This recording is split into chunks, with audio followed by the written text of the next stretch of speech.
Well, I guess'n it'd be about time to get this warmed up and going. Do-do-do-do-do-do. Oh, now, how be this get to working again? Press the button. Which no, button? No, not that one. Not this the button. left. That one. No, your other left. This other one. Oh, Which one are you talking about? I meant the right. No, What but are not you- that big red one. The- The this other way. red button. Not- Just not the big, happy, shiny one. You mean the one I just pushed? Yeah, for crying out Oh, loud. You don't righty. know what you're doing. I know perfectly well what I'm doing. Not that button. For crying out loud. You just sit here on your patootie. You play Well, with your buttons. I go make coffee. You do that, but don't slam the door. Well, it doesn't seem like it's been long since we were last together. And now here it be almost truly Thanksgiving. I hope you got something to be blessing the good Lord for it all comes from Him, and that's all there is to be. And if you don't like me saying that, too bad. I'm a pirate. I'll say it anyways. Not just am I a pirate, I'm the captain. Well, I hope you're ready. We got plenty of greatness coming your way. Some of it good, some of it bad, but it's all great. And all Thanksgiving, if we can help it. We may have to throw a couple of other things, but it's all going to be, I guess we're going to say, food-related, Thanksgiving-related, and possibly related. Oh, it's going to be fascinating. So stick with us while we have a little bit of fun. And if anyone happens to see a person we had on last week, Mr. Slaughters, he was last seen trucking it out across the ocean, heading somewhere towards, well, they said South Pacific, South Sea, something. He was heading that way, and heading fast. I passed a couple of tanker ships on the way, and they said all they knew is they saw a man with an accordion floating along, moving out like the devil was behind him. Well, I don't know why he jumped overboard. I'll tell you, that little bugger was stronger than he looked to be able to break them dark chains. We'll have to get better chains for next time. But all I can say is, welcome back, me matey, welcome back, and let us get right into the thick of things. Let's see. Yes, Stan Freeberg's The Thanksgiving Story. Needless to say, the luncheon there under the trees was a great success, and a good time was had by Puritans and Indian alike. Everything came off beautifully, with the exception of one minor catastrophe. What do you mean you cooked the turkey, Charlie? Well, I cooked the turkey, that's all. You put our national bird in the oven, is that correct? Yeah, well, And all of us had our mouths set for roast eagle with all the trimmings. Yeah, well, You did a thing like that? Well, the two birds were lying there side by The side. turkey was for the centerpiece, Charlie. I mean... Well, they looked so much alike that we blew it now. They're all sitting down at the table out there. Yeah. Started on their little nut cups already. We just have to switch the birds, that's all. Yeah, well... Serve 'em turkey instead of eagle. But it's kind of scrawny looking, isn't it? Yeah, well, I thought I'd stuff some old bread in it and make it look a little fatter. You do that, okay? Okay.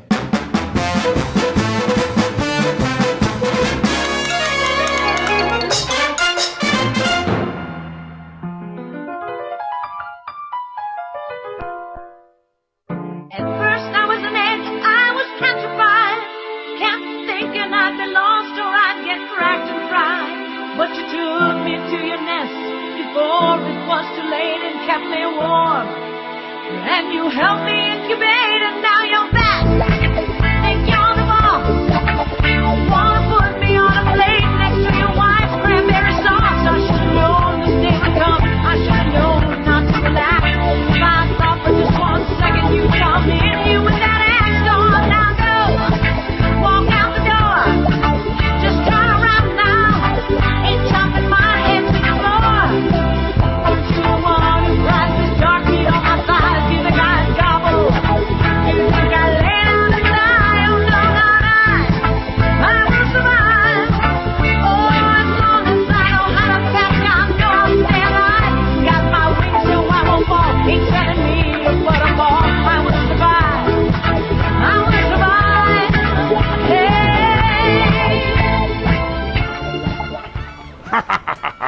I be understanding. I be Gloria Gobbler with I will survive. Thanksgiving. Well, not if Babushka has anything to say about it, you won't be. It may not be cranberry sauce beside you, but it sure, well, it might be yummy. At least it'll be slimy. Well, then we'll just keep right on going. Well, it's something food-related. It's kind of Thanksgiving. It'd be Weird Al Yankovic's Addicted to Spuds. And what would a true Thanksgiving dinner be without at least a tater or two?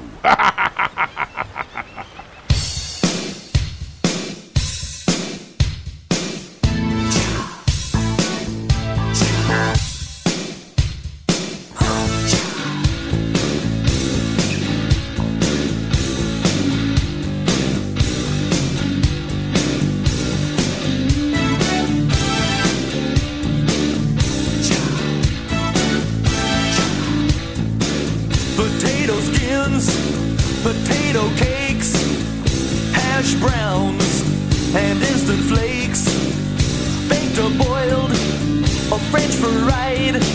There's no kind you haven't tried. You planned a trip to Idaho just to watch potatoes grow. I understand how you must feel. I can't deny they've got appeal. Whoa, you like them whether they're plain or they're stuffed. Oh yeah. But face of facts, it seems you can't get enough. You know you're gonna have to face it. You're addicted to spuds. Your greasy hands, your salty lips. Looks like you found the chips. Your belly aches, your teeth grind. Some tater tots would blow your mind, and you don't mind if they're not cooked. You need your fix. I guess you're hooked.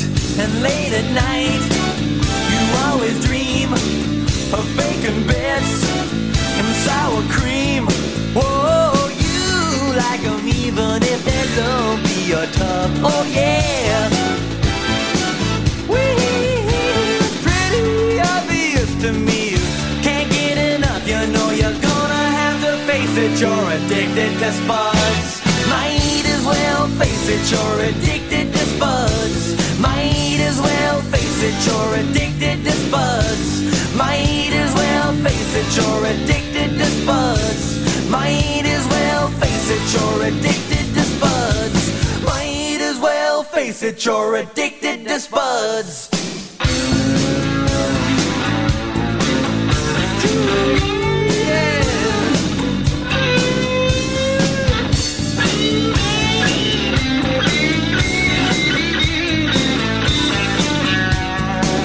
I'm giving up, it's just no use. Another case of spud abuse. What can I say? What can I do? Potato bug has got me too. Whoa, whoa. I used to hate them, now they're all that I eat. Oh yeah. We've often seen them whipped, but they just can't be beaten. Now I'm gonna have to face it. I'm addicted to spuds. Might as well face it. I'm addicted to spuds. Might as well face it, I'm addicted to spuds. Might as well face it, I'm addicted to spuds. Might as well face it, I'm addicted to spuds. Might as well face it, I'm addicted to spuds. Might as well face it, I'm addicted to spuds. All right, fellow babies, and now it's time to go to our live remote man on the scene at the Pinedale Shopping Mall for the big WKRP turkey giveaway. So, take it away, Les Nessman. This is Les Nessman, your man on the scene here at the Pinedale Shopping Center where the excitement is mounting. We're here to witness the big WKRP Turkey Thanksgiving giveaway. And I think I hear something now. The crowd is moving out into the parking area. And, oh yes, I can see it now. It's a helicopter. And it's coming this way. It's flying something behind it. I can't quite make it out. It's a large banner. And it says, Happy Thanksgiving. What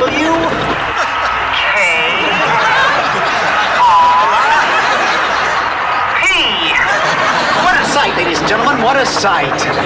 The copter seems to be circling the parking area now. I guess it's looking for a place to land. No, something just came out of the back of the helicopter. It's a dark object, perhaps a skydiver, plummeting to the earth from only 2,000 feet into the air. Seconds to the third. There's no parachutes yet. Those can't be skydivers. I can't tell just yet what they are, but... Oh, my God, they're turkeys! Oh, Johnny, can you get this? Oh, they're crashing to the earth right in front of our eyes! One just went through the windshield of a parked car! Johnny, this is terrible. The cars running around, pushing each other. Oh, my goodness! Oh, the humanity! Oh, people are running about. The turkeys are hitting the ground like sacks of wet cement. Folks, I don't know how much longer the crowd is running for their lives. I think I'm going to step inside. I can't stay out here and watch this any longer. No, I can't go in there. Children are searching for their mothers, and not since the Hindenburg tragedy has there been anything like this. I don't know how much longer I can hold my position here, Johnny. The crowd... Les, are you there? Les isn't there. Thanks for that on-the-spot report, Les. For those of you who just tuned in, the Pinedale Shopping Mall has just been bombed with live turkey. Film at 11. Les, are you okay? I don't know. A man and his 2 children tried to kill me. After the turkeys hit the pavement, the crowd kind of scattered, but some of them tried to attack me. I had to jam myself into a phone booth.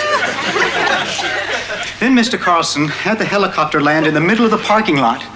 I guess he thought he could save the day by turning the rest of the turkeys loose.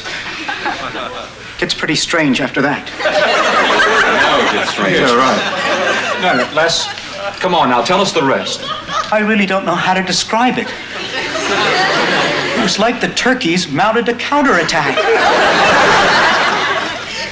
It was almost as if they were organized.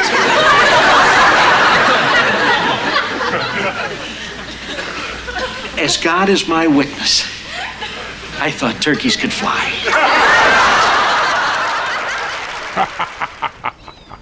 Well, there be, it not being a America with it. That'd be WKRP's Turkey Drop.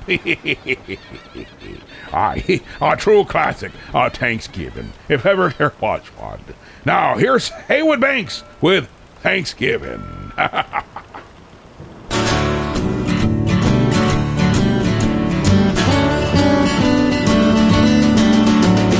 I wish every day could be Thanksgiving. 365.25 days of the year. Thankful for what we got. Forget about things we're not. Oh, I wish every day could be that day. The banks and the post office, they won't be over. So don't you look for that check in the mail. On TV, well, there would be nothing but football. Unless you like watching Bullwinkle float down Broadway. Past the sewage treatment plant and onto the expressway. The grandmother's condominium, we ride in our trusty SUV. We'll all shout hooray when she pops a processed turkey in the microwave. Oh, I wish every day could be that day. The banks and the post office, they won't be over. So don't you look for that check in the mail. On TV, well, there would be nothing but football.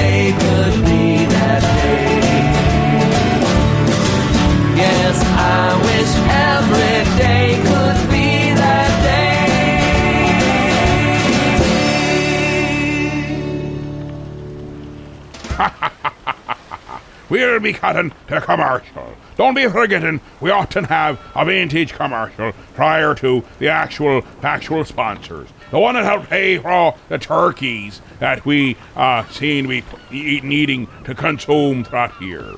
And if they're still frozen, did you know that you can add them to the cannon and use them like a cannonball? Where you take over the neighboring ship with a turkey. And then when it's a pause, you just tell them you're just trying to feed the masses.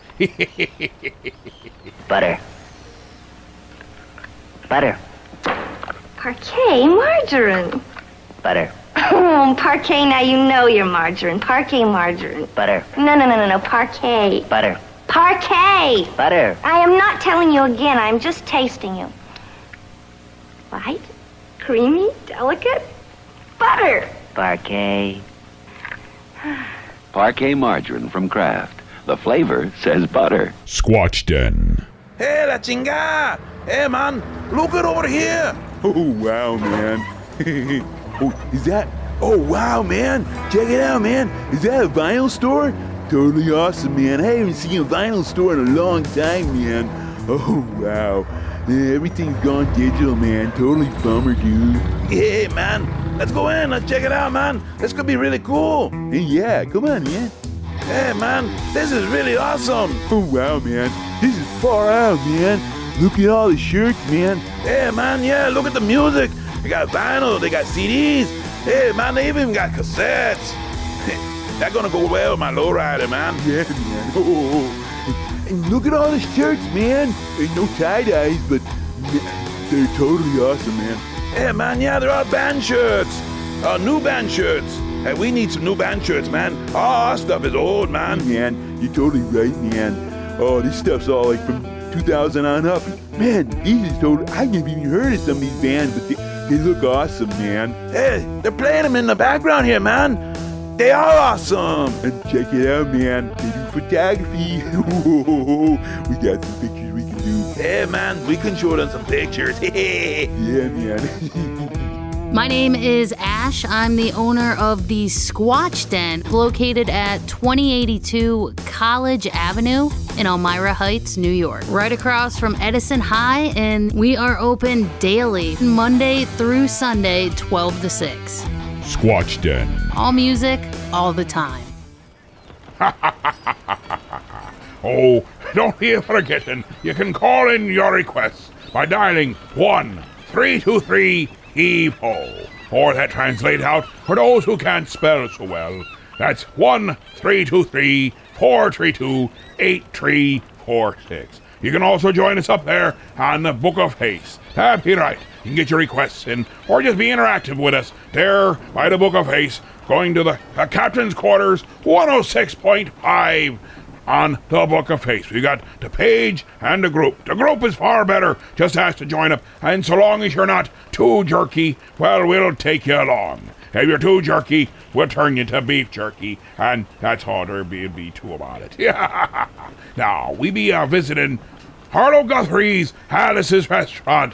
This here be the Massacre Revisited 30-year edition.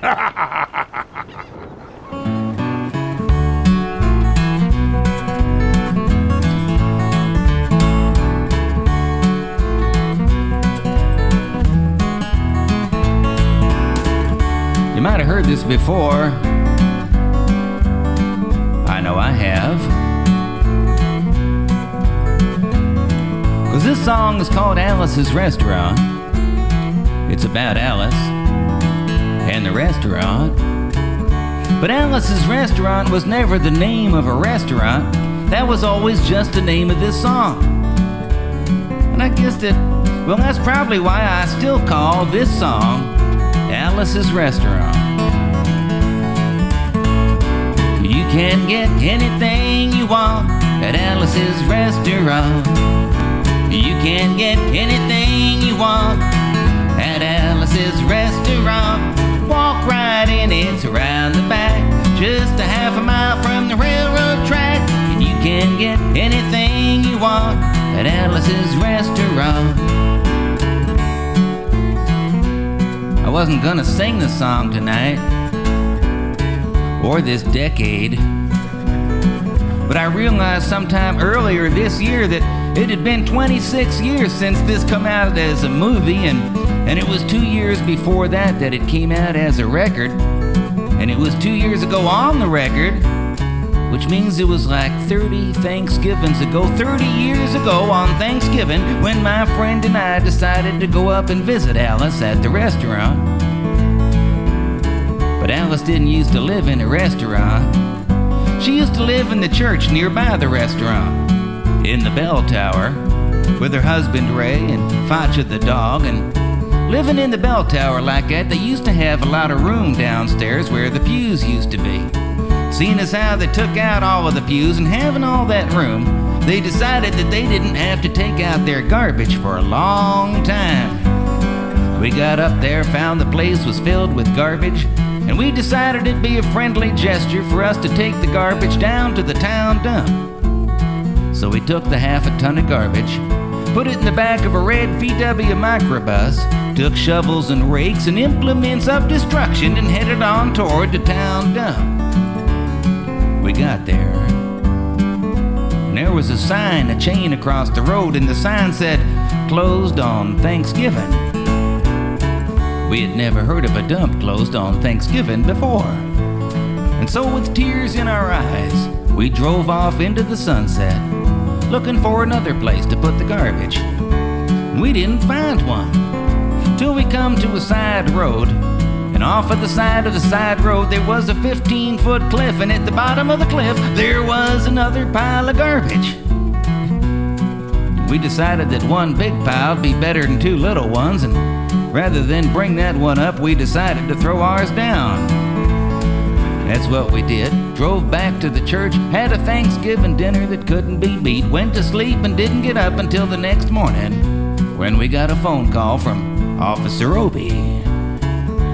He said, "Kid, we found your name on an envelope at the bottom of a half a ton of garbage. Just wanted to know if you had any information about it." And I said, "Yes, sir, Officer Obie. I cannot tell a lie. I put that envelope under that garbage." It was after speaking to Obie for about 45 minutes on the telephone that we finally arrived at the truth of the matter. And Obie said we had to go down and pick up the garbage, and we also had to go down and talk to him at the police officer station. Now, friends, there was only one of two things that Obie could have done at the police officer station. And the first thing was he could have given us a medal for being so brave and honest on the telephone, which wasn't very likely. Hey, we didn't expect it. And the other possibility was that he could have bawled us out and told us never to be seen driving garbage around the vicinity again, which is what we expected. But when we got to the police officer station, there was a third possibility that we hadn't counted on. And we was both immediately arrested, handcuffed. And I said, "Obie, I don't think I can pick up the garbage with them handcuffs on." He said, "Shut up, kid. Get in the back of the patrol car." And we sat in the back of the patrol car and drove to the, quote, "scene of the crime," unquote. Friends, I want to tell you about the town of Stockbridge, Massachusetts, where this was happening. They got 3 stop signs, 2 police officers, and 1 police car. But when we got to the scene of the crime, there was 5 police officers and 3 police cars, being the biggest crime of the last 50 years, and everybody wanted to get in the newspaper story about it, and they was using up all kinds of cop equipment they had hanging around the police officer station. They was taking plaster, tire track, footprints, dog-smelling prints. They took 27 8x10 colored glossy pictures with circles and arrows and a paragraph on the back of each one explaining what each one was to be used as evidence against us. They took pictures of the approach, the getaway, the northwest corner and the southwest corner, and that's not to mention the aerial photography. And it was after the ordeal, we went back to the jail. Obie said he was going to put us in a cell. He said, "Kid, I'm going to put you in a cell. Give me your wallet and your belt." And I said, "Obie, I can understand you wanting my wallet, so I don't have any money to spend in a cell, but what do you want my belt for?" And he said, "Kid, we don't want any hangings. And I said, Obie, did you think I was gonna hang myself for littering? Obie said he was making sure, and friends Obie was, 'cause he took out the toilet seat so I couldn't hit myself over the head and drown. Took out the toilet paper so I couldn't bend the bars. Roll the toilet paper out the window, slide down the roll, have an escape and get away. Obie was making sure all right. And it was about 4 or 5 hours later that Alice, remember Alice? This is still the song about Alice. And anyway, Alice come by, and with a few nasty words to Obie on the side, she bailed us out of jail. We went back to the church, had another Thanksgiving dinner that couldn't be beat. Went to sleep and didn't get up until the next morning, when we all had to go to court. We walked in, sat down. Obie come in with the 27 8x10 color glossy pictures with the circles and arrows and a paragraph on the back of each one, explaining what each one was to be used as evidence against us, and he sat down. A man come in. He said, all rise! And we stood up, and Obie stood up with the 27 8x10 color glossy pictures, and the judge walked in with a CNI dog. Sat down. We sat down. Obie looked at the CNI dog, and then at the 27 8x10 color glossy pictures, and looked at the CNI dog. And Obie began to cry, 'cause Obie come to the realization that this was a typical case of American blind justice, and there was no way the judge was gonna look at the 27 8x. Well, it didn't matter, 'cause we was fined $25 each, and we had to pick up the garbage in the snow.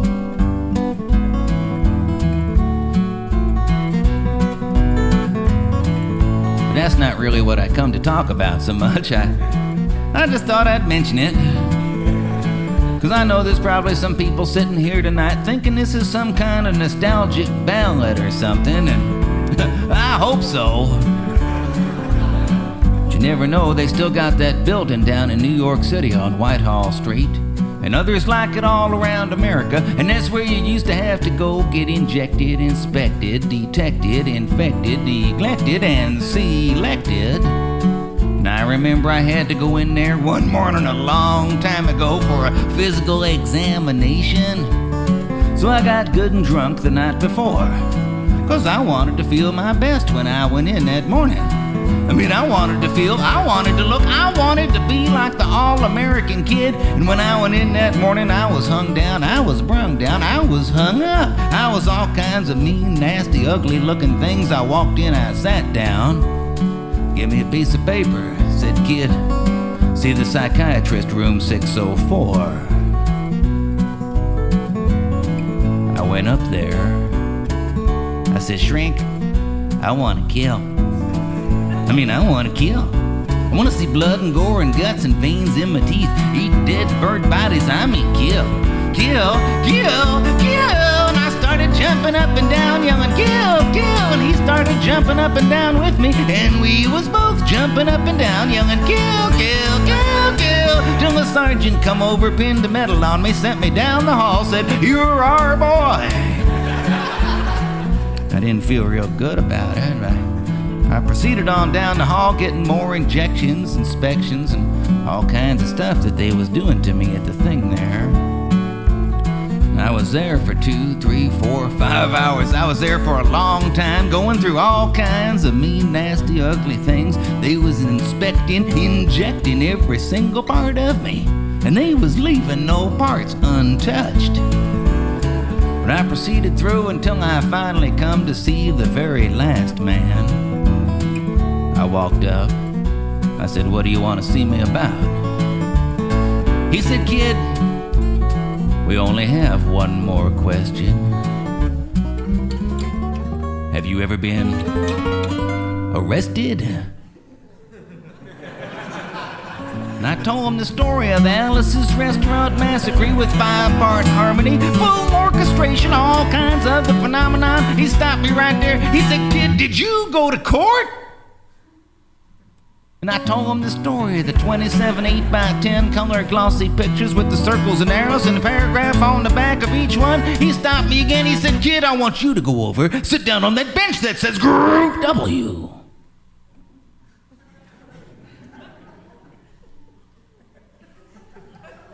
Now, kid.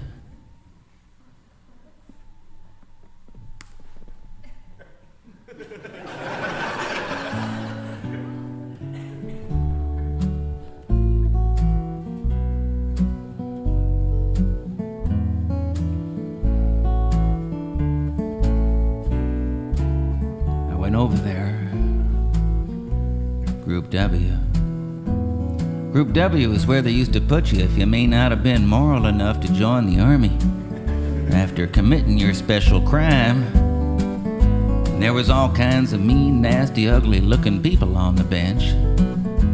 There was mother rapers, and father stabbers, and father rapers. I mean, there was father raper sitting there on the bench next to me. I mean, he was mean, nasty, ugly, horrible, crime-fighting guys. And the meanest, ugliest, nastiest one, the meanest father raper of them all, was coming over to me, and he sat down next to me and said, "Kid, what'd you get?" I said, "I didn't get nothing. I had to pay $25 and pick up the garbage." He said, "Kid, what was you arrested for?" And I said, "Littering." And they all moved away from me on the bench there until I said, "And creating a nuisance." And then they all come back and shook my hand, and we had a great time on the bench talking about crime, mother stabbing, father raping. We were smoking cigarettes and all kinds of stuff, having a good time. Till the sergeant come over, had some paper in his hand. He held it up, he went like this, he said, "Kids, this piece of paper's got 37 words for them sentences. One no time to crime, detail crime, and got a thing to say pertaining to and about the crime, the rest of his name, kind of thing got to say." And he talked for 45 minutes, but nobody understood a word he said. But we had fun filling out the forms and playing with the pencils on the bench. And I wrote down the massacre like I was supposed to, and I put down my pencil, turned over the piece of paper, and there on the other side of that piece of paper, in the middle of the other side, underlined and capitalized, away from everything else on the other side, read the following words: "Kid, have you rehabilitated yourself?" I went over to the sergeant. I said, "Sergeant, you got a lot of damn gall to ask me if I've rehabilitated myself. I mean, I'm sitting here on the Group W bench. I'm sitting here on the Group W bench because you want to know if I'm moral enough to join the army, burn women, kids, houses, children, villages after being a litter bug." He said, "Kid, we don't like your kind. We're going to send your fingerprints off to Washington. And friends somewhere in Washington, enshrined in a little folder, is a study in black and white of my fingerprints. They're still there. The only reason I'm singing you the song tonight is because you may know somebody in a similar situation sometime. Even some of you could be in a situation like that sometime sooner than you're sitting here thinking about right now. And if you ever find yourself in a situation like that and you don't know what to do, there may be only one thing that, well, there may not actually be a hell of a lot you can do at all. But there's something you can try, and that's to be wherever it is you're supposed to be. You just go down there, you sit there, you ask to see the shrink, you go up there, you say like, "Oh, shrink, excuse me, man, but you can get anything you want at Alice's restaurant," and walk out. Imagine one person, I mean even today, walking in singing some Alice's restaurant, walking out. They're gonna say, "Hey, that guy's 30 years too late. Get that guy out of here." Imagine two of them walking in hand, singing in harmony. I don't care what the president says. Unfortunately, to a lot of people, that's still a problem. Imagine three of them. They might think it's some kind of organization or something. And so you can imagine like 50 people, maybe 50 people a day walking in, singing some Alice's restaurant, walking out. Friends, they might think it's a movement. And most of them be too young to know what a movement was. That's what it was. It was the Alice's Restaurant anti-massacre movement. That's what it was, and that's what it is. And I guess that's what it's always gonna be. And all you've got to do to join is to sing it with me as it comes around again on the guitar. With feeling. You can get anything you want at Alice's Restaurant.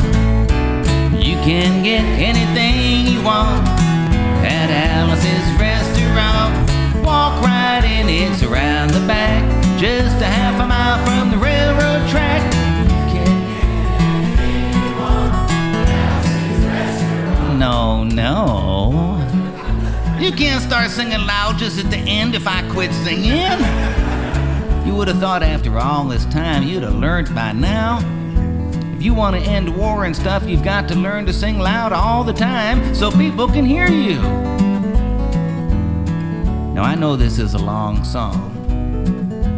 Believe me, I know how long it is. And even on the record when it come out, it was pretty long. 18 minutes, like I said, or something. And I'm not sitting here trying to make it any longer, but I can feel it. I know there's people sitting in this very room tonight that don't believe that songs can change the world, or that songs can change the destiny of nations. I don't blame you. I wouldn't have thought so myself. Of course, I know something that some of you may not know, but I was reminded of it during the last election. See, I remembered back when Jimmy Carter was elected president, because I got an invitation to his inauguration, and I knew I had to go, because I knew it'd be the only one I ever got. Been right so far. But I went down to Washington, D.C. I'm not making this up now, this is real. I went down to Washington, and it's just like you see on TV, people partying and stuff, and everything was fine until along toward evening, somebody come around, tapped me on the shoulder, and I turned around, and it was Chip Carter, the president's son. I said, "Hi, Chip." I recognized him, he was about my age. He said, "Arlo, I've been looking everywhere for you."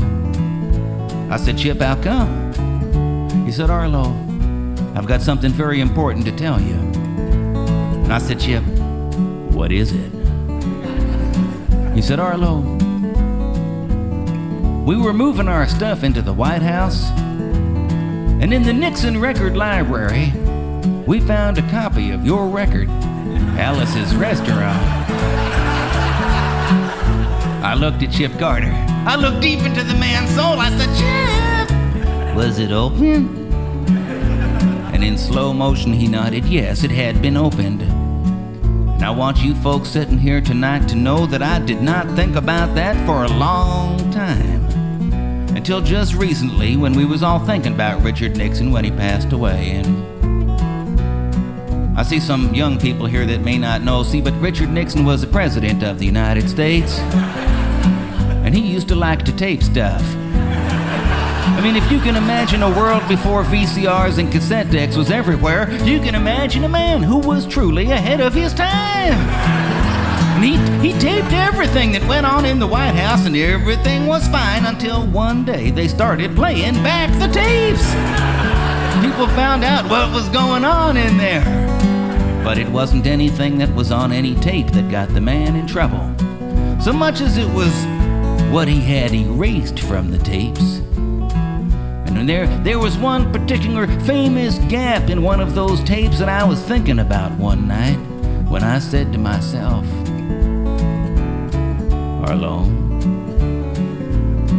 how many things in the world are 18 minutes and 20 seconds long?"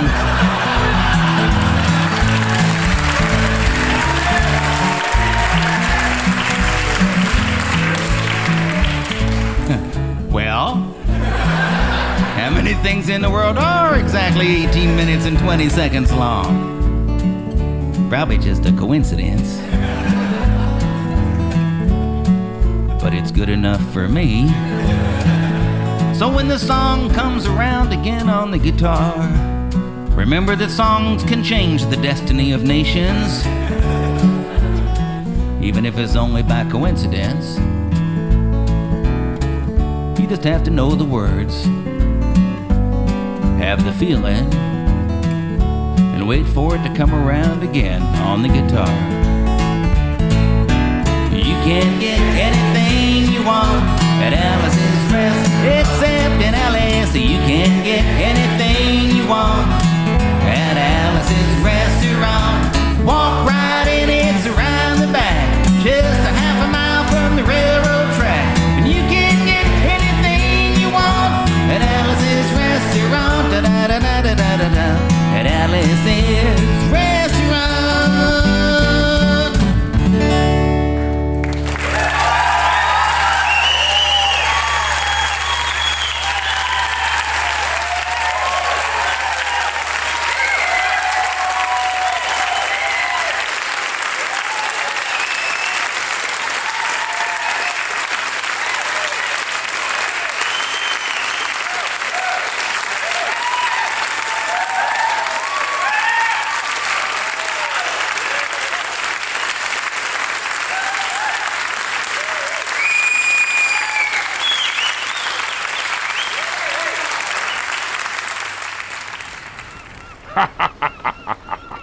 Aye. Only one quick little song between commercials. Or it sounded like the networks. Okay, though the song wasn't that quick, but it sure was a good one. Aye, and you can't have Thanksgiving without some Alice's Restaurant. We be cutting the commercial, coming right back with more great stuff for ye. Hey, that supply of Ritz seems on the fritz. No, stop, darling. Don't blow your top. I always keep another box handy. Dandy! He knows Ritz crackers are richer, crisper, and his mouth is full, or he'd help us whisper. Only Nabisco bakes Ritz. Hi, my name is Alfred Sneasley, and when I go to Heroes Comic Shop on 14th Street in Elmira Heights, New York, I'm always greeted with a big smile from Jared. Hey, Alfred. Hey, how are you today? And his selection of comics and graphic novels, it's just amazing. I mean, it's what I always dreamed I could be. And he always treats me like the hero I am inside. I don't just read about the heroes, I become the hero! At Heroes Comic Shop, I become the hero Mom always wanted me to be! So Heroes Comic Shop is located at 130 West 14th Street in Elmira Heights, New York. We're open Wednesday through Saturday. You can check us out at momthroughout.com. Now up and away!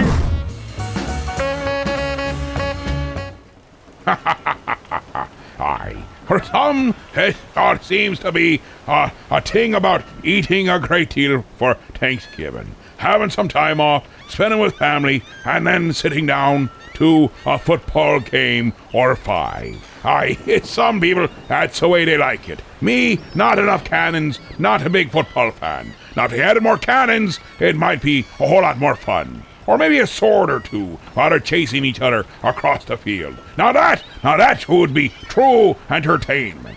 But with that height here, let's go with Andy Griffin's football story. It was back last October, I believe it was. We was going to hold a tent service off at this college town, and we got there about dinner time on Saturday. And different ones of us thought that we ought to get us a mouthful to eat before that we set up the tent. And so we got off of the truck and followed this little bunch of people through this small little bitty patch of woods there. And we come up on a big sign. It says, "Get something to eat here." And I went up and got me 2 hot dogs and a big orange drink. And before that I could take every mouthful of that food, this whole raft of people come up around me and got me to where I couldn't eat nothing, and I dropped my big orange drink. I did. Well, friends, they commenced to move, and they want so much that I could do but move with them. Well, we commenced to go through all kinds of doors and gates, and I don't know what all, and I looked up over one of them, and it says North Gate. And we kept on going through there, and pretty soon we come up on a young boy. And he says, "Ticket, please." And I says, "Friend, I don't have a ticket. I don't even know where it is that I'm going." I did. Well, he says, "Come out as quick as you can." And I says, I'll do her. I'll turn right around the first chance I get. Well, we kept on moving through there, and pretty soon everybody got where it was that they was a-going, because they parted and I could see pretty good. I could. And what I seen was this whole raft of people a-setting on these two banks and a-looking at one another across this pretty little green cow pasture. Well, they was. And somebody had took and drove white lines all over it and drove posties in it and I don't know what all. And I looked down there and I seen 5 or 6 convicts a-running up and down and a-blowing whistles. They was. And then I looked down there and I seen these pretty girls a-wearing these little bitty short dresses and a-dancing around. And so I sat down and thought I'd see what it was that was going to happen. I did. And about the time I got set down good, I looked down there and I seen 30 or 40 men come running out of one end of a great big outhouse down there. They did. And everybody where I was a-setting got up and hollered. And about that time, 30 or 40 come running out of the other end of that outhouse, and the other bank full, they got up and hollered. And I asked this fellow that was sitting beside of me, I says, friend, what is it that they're hollering for? Well, he whopped me on the back and he says, buddy, have a drink. Well, I says, I believe I will have another big orange. And I got it and sat back down. And when I got down there again, I seen that them men had got in 2 little bitty bunches down there. They had rail close together. And they voted. They did. They voted and elected one man apiece. And them 2 men come out in the middle of that cow pasture and shook hands like they hadn't seen one another in a long time. And then a convict come over to where they was a-standing, and he took out a quarter, and they come insta odd man right there. They did. Well, after a while, I seen what it was that there's odd man in for. It was that both bunches full of them men wanted this funny-looking little pumpkin to play with. They did, and I know, friends, that they couldn't eat it because they kicked it the whole evening and it never busted. But anyhow, what I was a-telling was that both bunches full wanted that thing. And one bunch got it, and it made the other bunch just as mad as they could be. And friends, I seen that evening the awfulest fight that I have ever seen in my life. I did. They would run at one another and kick one another and throw one another down and stomp on one another and grind their feet in one another and I don't know what all. And just as fast as one of them would get hurt, they'd tote him off and run another one.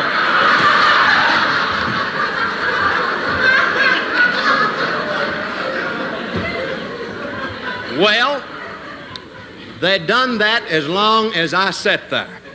But pretty soon, this boy that had said, ticket please, he come up to me and he says, friends, you're going to have to leave because it is that you don't have a ticket. And I says, well, all right. And I got up and left.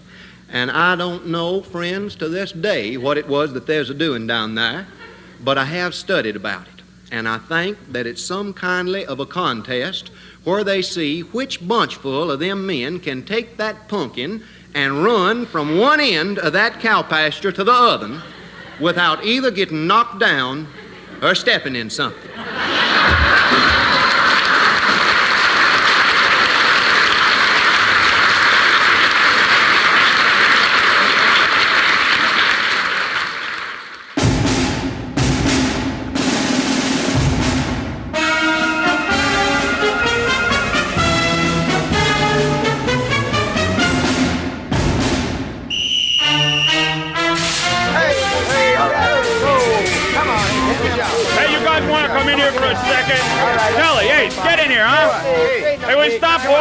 In the shower and come over here. I got something to say before the game. Okay, Coach. All right, shut up, Chico. Yeah. Okay, now, you guys. We ain't had a serious talk since the beginning of the season, but I think it's... All right, look, I think it's time we had one now. Right, Coach. Well, shut up. I got something to say. Okay, now some of this may sound stupid to some of you guys, but I want you to hear me out. Probably gonna sound stupid. Right. Now look, different people think about life in different ways. Lawyers think life is a big courtroom. Doctors probably think life is like a big operation. Bus drivers think life is a big bus, I guess. Who knows what the hell those guys think? You're right, Coach. Right. Yeah. Anyway, I always thought of life as a big football game. So what's the point, Coach? Yeah. The point is this, Schnabel. There are winners and losers in the game. Oh, I didn't know that. Yeah. Damn it, I asked you to listen, and by God, you're going to listen to what I got to say. Now, that's right. Winners and losers. But there's some guys who don't even get to finish the game. Maybe the coach takes them out, or maybe they injured. They don't even stay in the game long enough to feel like they won or lost. Come on, what you talking about, Coach? I'm talking about this, Stretch.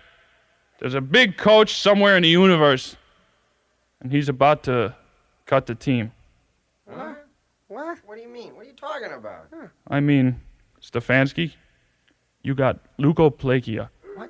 What's that? It's a rare form of lung cancer. The doc says you might not last this season. Oh, breaks, Steph. Oh, man, I'm sorry, really. Oh, really? Oh, I suppose that one of us ought to say something, Coach, and as defensive captain. Wait, that's not all. Luciano has Huntington's chorea. What? They're taking you to the hospital at halftime, Lucky. No. Yeah, I'm sorry. Coach, listen, I'd like Hold to it, there's more.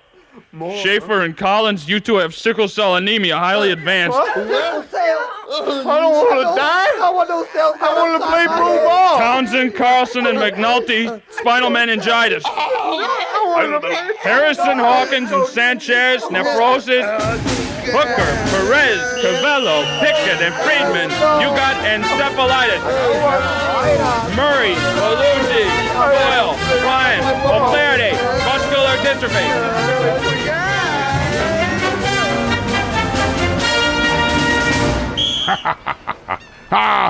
Football is truly a feel-good game. And that here be National Lampoon's Terminal Football. Let's keep it going with Martin Mull's Jesus Christ Football Star. By the way, is it a bad thing or a good thing when you hear Babushka singing in the kitchen with a chainsaw in her hand, and it seems to me that's the only way she's gonna get dinner properly served up? Oh boy, it's gonna be oh so very good, right to the last drop.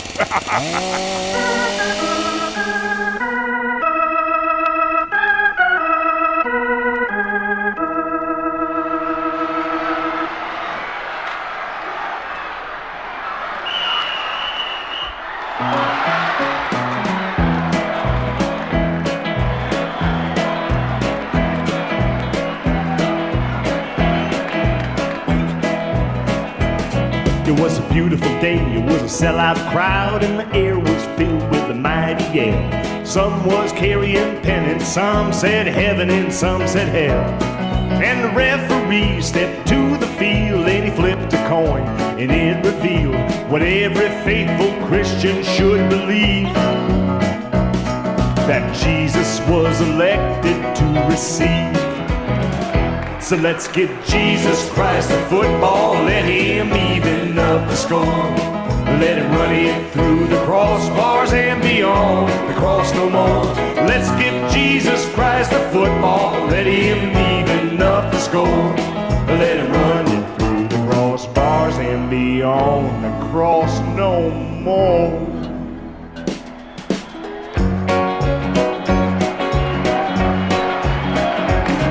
Well, Satan, he used an onside kick. Thank God that Matthew was thinking quick. He took that ball from Satan. It was Christian's first and 10.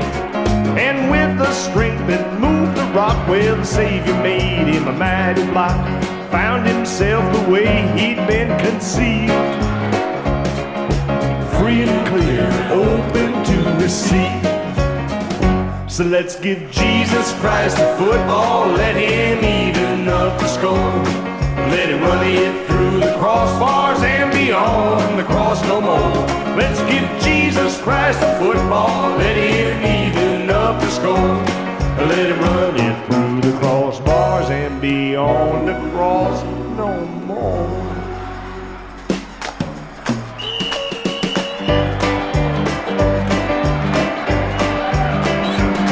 Well, Jesus took that ball and ran a straighter path than any man. He had to win that game for both his dad and all mankind. But Satan sent his finest men. He said, forget the rule book, just defend. It isn't how we play, we got to win.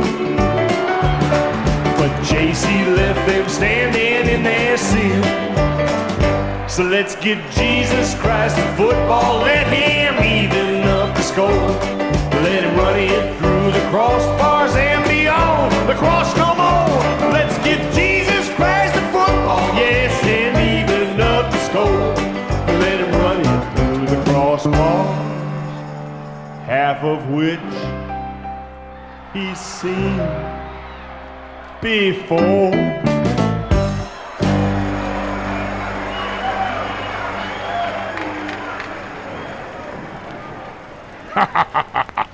Well, you caught us again. We're needing to be a-cutting to commercial. But don't be forgetting to get in them our requests. For the final 40 still to be upon us, Thanksgiving or not. And without you giving us direction, we'll surely go straight into Davy Jones's locker. Excuse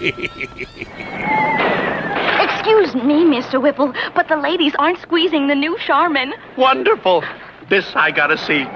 New Charmin's so lush, so plush. Squeezing's not enough anymore. You gotta hug it. What? How much softer is new Lush Plush Charmin? Watch, 2 fragile eggs. Old Charmin was soft, but new Lush Plush Charmin's a whole lot softer. Ladies, please don't hug new Lush Plush Charmin. Excuse me, Mr. Whipple. Let's be a-stopping into BC's restaurant and see what Mike be a-cooking up. But I's brought us some raw squid and salami sandwiches so we could his picnic. Oh, that's nice. But I wanted to treat you to a nice meal. I'll save these for later. Aye, let's be fetching in. Oh, this is nice. Aye, that'd be. And it looks like an old-fashioned diner at that. And looks at this menu. It looks so good. They got the wings, the subs and salads. I think I get a BC big plate. Let's see, it comes with the cheeseburger, the hot dog, the fries, the cheese sauce, the meat sauce, and the coleslaw. Better mix that too. What are you having, my little pumpernickel? I think I'll be having a double dog special. Oh, goody. It'd be a-coming with chips and a drink too. Ha ha ha. BC's Restaurant, 238 Oakwood Avenue, Elmira Heights. They have indoor, outdoor, and takeout available. 607-735-2166. And they're open from 11 a.m. to 7 p.m., Monday through Friday. You're listening to 1410 WELM Elmira and 106.5 FM The Pirate. Welcome back to me second hour, me show, me boy. And boy, oh boy, have we got some splendiferous bits and baubles right in store for ye. For example, the final 40. It'd be extremicated right from the request sent to us via the mail of... That's email, you dolt. That's what me be saying. They can also call us at 323-HEAVE-HO. I'd like to heave-ho you. But was that my little pumpernickel? Nothing, my dear. You old sea hag. Well, here, let me help you get this show going again. Avast, you old bat. Heave-ho! Heave-ho! Heave-ho! Johnny! Johnny!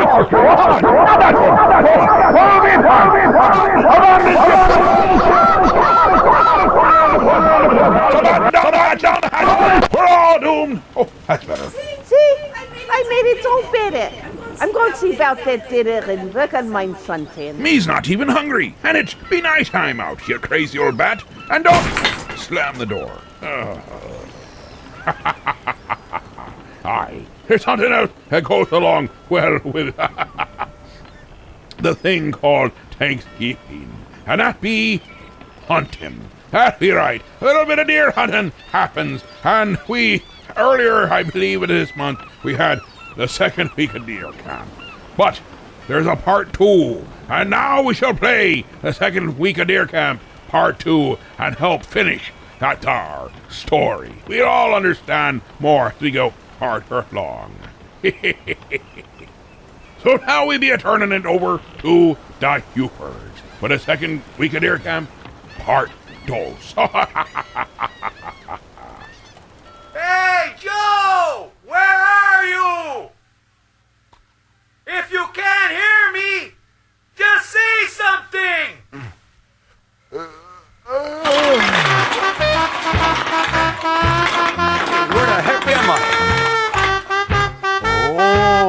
remember now.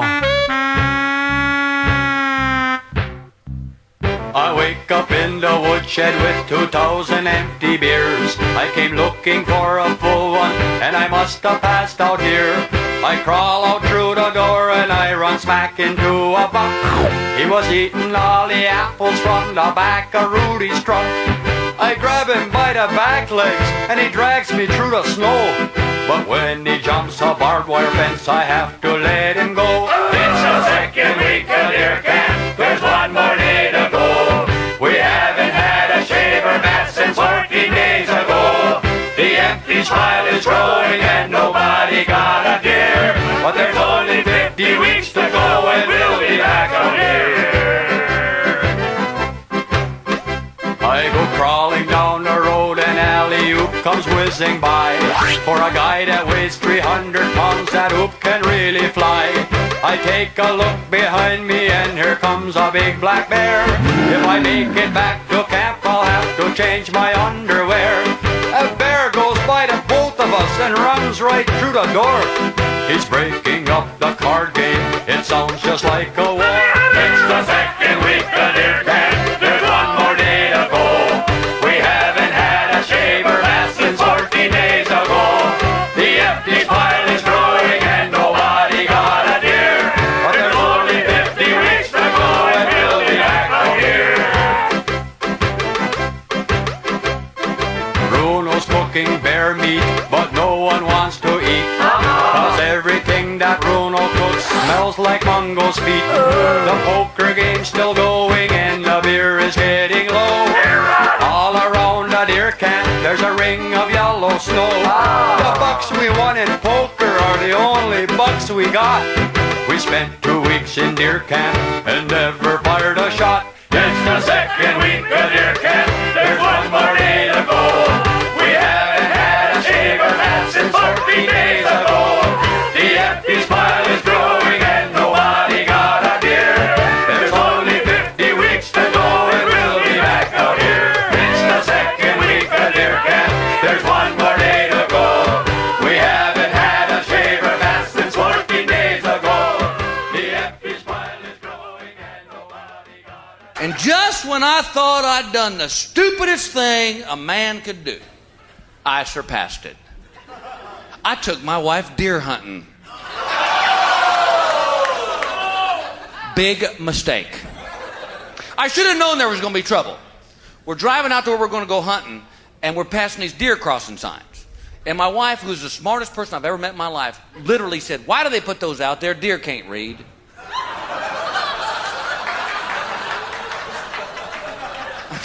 No, but they do recognize pictures of themselves.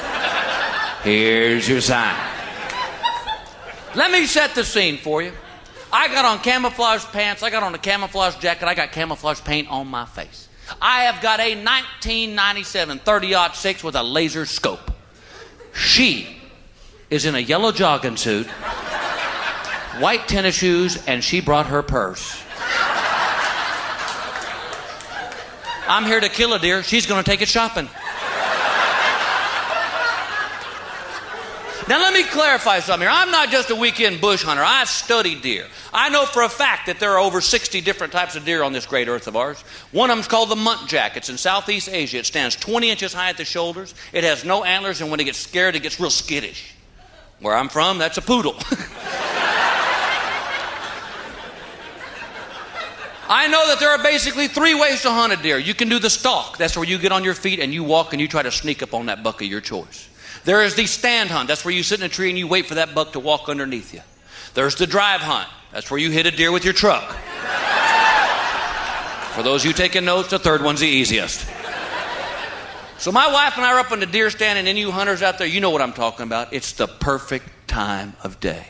It's still morning, it's dark, it's cold. You're making steam with your breath. Off in the distance, a turkey gobbles as he wakes up for the morning.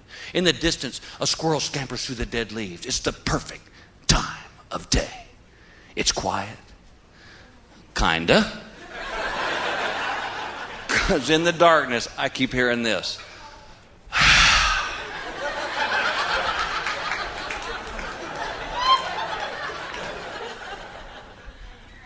What are we doing? waiting for the deer to show up, Princess, okay?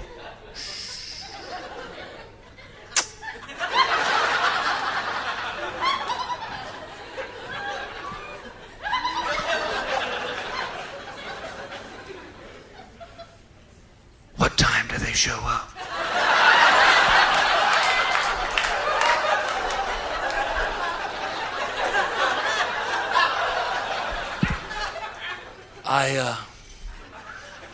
I don't know. They didn't return the phone call to set up the meeting. Now please be quiet. Bill, I've gotta pee. Well, there's a coffee can. Here's a wake-up call. The sun has come up, and in the clearing stands a buck. If he's 10 points, he's 15, and I'm just... Thank you, God. You are on the wall. And this is what I hear. Oh, isn't he cute? He looks like Bambi's dad. Remember we saw the movie with the kids? Yes, I remember the movie was a cartoon. Now shut up. Well, you're not going to shoot him, are you? What do you think I brought this gun for? Protection? You think that deer might run up this tree and rob us? She freaks. She starts going, run, deer, run, run, run. It's the only time in my life I've ever heard a deer laugh at me. God bless you. Thank you very much for your laughter tonight. Good night. There be Ron White with deer hunting with me wife. I tell you what, that definitely wouldn't be Babushka. She'd be after that deer sprinting across the field there. Forget the gun. She'll get it with an axe. She's got style, that girl. Aye, that she does. Oh, let's keep it rolling and roll right on into Jonathan Winters with the Deer Hunters. Many years ago, I used to do a little hunting. Not big stuff, but in Ohio, we used to hunt just rabbit, pheasant, and some deer. I was sitting in a dentist office the other day. I just didn't have anything to do. I didn't have to go in and have my teeth fixed. I just went in and sit down, and I knew there were some magazines there. And I do, strange things every once in a while. So I went in, sat down, and some guy was, I said, I bet your tooth hurts. Which is a wrong thing to do to a guy, I said, listen, maybe we can hear a scream, Ow! But, anyway, I was leafing through some magazines, and Sports Afield, Sports Illustrated, and magazines like that, and came across some pictures of guys with their kill, of deer, 4 or 5 bucks. And I thought I'd give you a typical opening day deer season. Can be any place where there are deer. And 5 or 6 guys, and it's just not quite dawn. And I think the conversation might go something like this. Ed, listen, do me a favor. Now listen to me. This year, doggone it, we're gonna get a deer. Last year, we just fooled around in the cottage and got sauced. And we didn't accomplish anything for a week. Let's get a deer, huh? It's no fun coming back with a half a bear and, some dead trout or something. Let's get a deer this year. Come on. And I want you to stay on that spot. You promise? I can't. All right, well, just stay there. Chick. Oh, gee. Joe, you shot Chick already. We haven't been out 15 minutes. I'm sorry, Chick. Chick's dead. Put him on the bumper.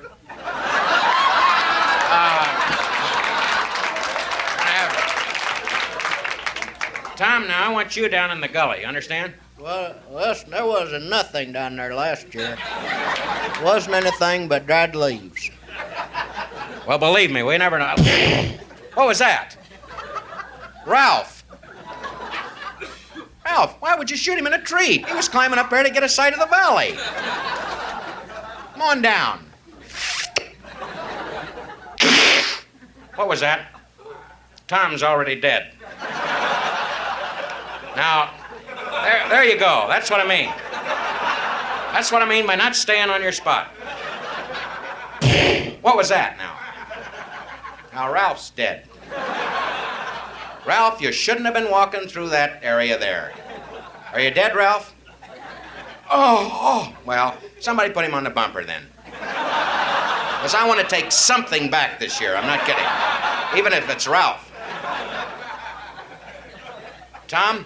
Where are you, Tom? Oh, here. I didn't bring my gun. I thought I just... Don't act that way. You just stand in the hollow tree. There are animals in here. Raccoons and things, and woolly worms. And... Just do as I tell you. Have another drink and stay in the tree. Okay. Jeez. Hard enough to find deer. Oh, there's one. Boy, that's a dandy. Just work my sights here. Geez, that rascal's standing still. Where's my gun? That shell in there. Just that. Give it to him. Jeez, it ricocheted and hit me in the chest. Holy jeez. It was a cast iron deer.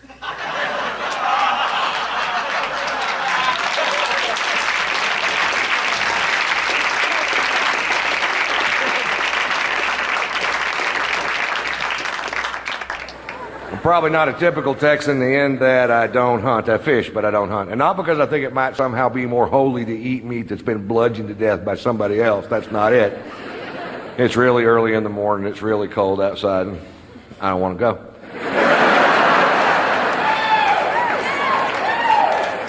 My cousin Ray, on the other hand, thinks killing a deer with a deer rifle is magic in the forest, and I'd like to do for you now my impression of my cousin Ray after the big kill. Hell, it was 4 in the morning, 22 degrees outside. Of course, you weren't there. Pussy. I'm in a camouflage deer blind with grease paint on my face. I've got deer urine on my boots. I'm not sure why. I made that part up. I got a 30-06 with a 12-power scope and a bullet that'll travel 2,200 feet per second. When that deer looked up to lick the salt sucker I'd hung from the danged old tree, caught him right above the eye. Yeah, well, I hit one with a van.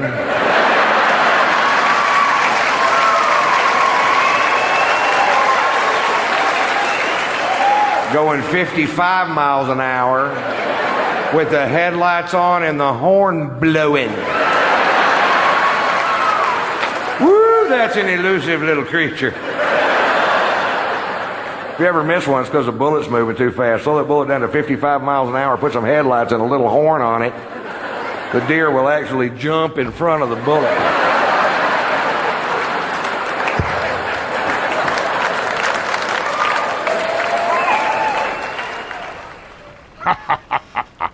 Well, that there be Ron White with deer hunting. Aye, it's amazing how you use special fanciness to get a deer, and then you take and you run one over on the way home. Before we head out to the final 40, we have to think about what more, at least what more, because there'll be a few requested along the way. But one more good Thanksgiving song. MC Gobbler with You Can't Stop This.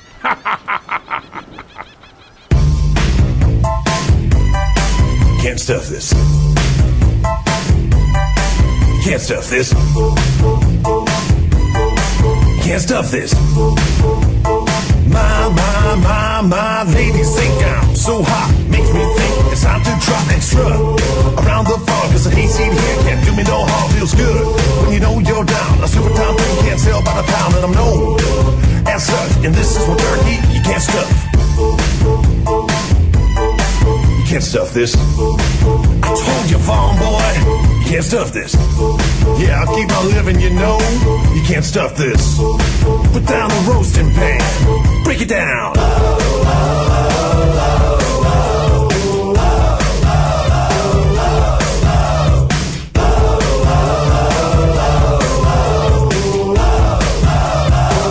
Stop. Turkey time. I'm fresh. and I'm juicy. You like that? Coming here with a recipe. So move out of my face and get a big meal some other place for Thanksgiving. Hold on, I'm plump but I fit it. I don't know what's going on. Like that, like that.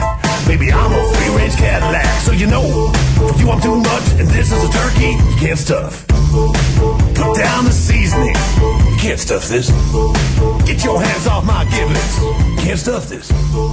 Want a piece of me, sucker? Can't stuff it. Where I be the only one that found myself kind of dancing along, a little turkey-esque, but a little MC Hammer-esque, to go along with that. That'd just be fun. Aye. When you're a pirate, you get away with all kinds of piratey dancing. And if you happen to look like you're having fun dancing with You Can't Stuff This, well, no one will say a thing. We'll be cutting right to commercial, and we return, it'll be the final 40, where we turn the show over to ye, and it's all request-driven. Remember, you can always get your requests in day or night or day, 7 days a week, 365 days a year, unless it's a leap year, and then we throw in an extra request.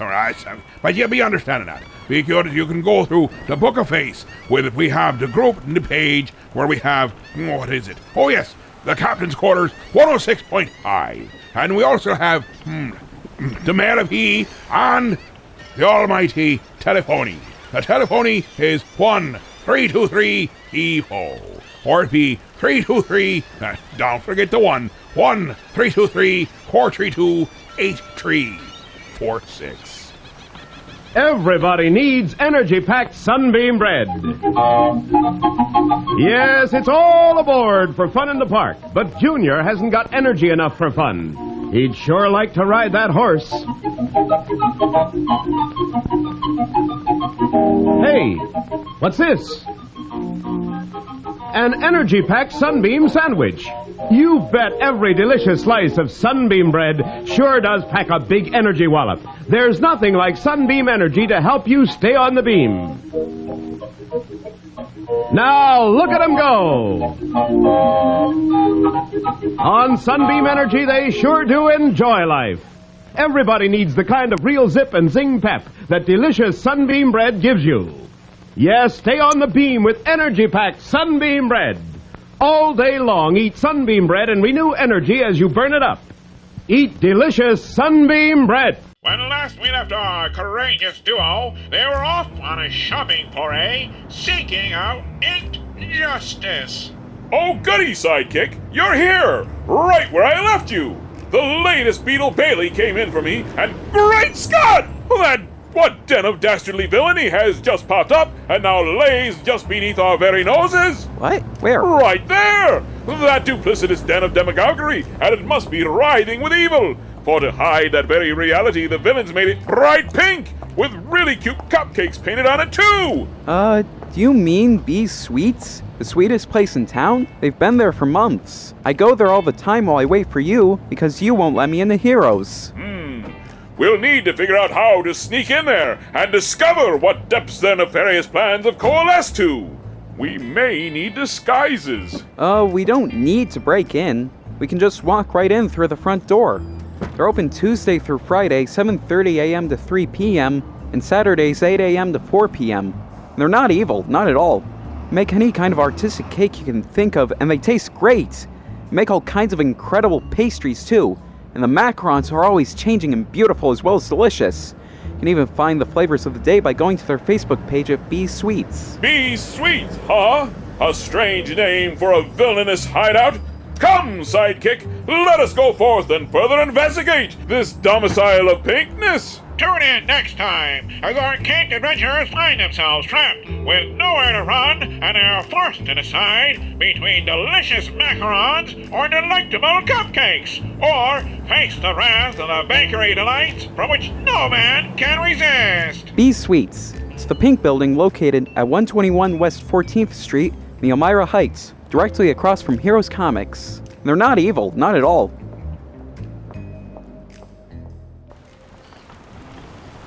Well, it appears I have had some information brought to me, and that there has been some technical difficulties with the request line.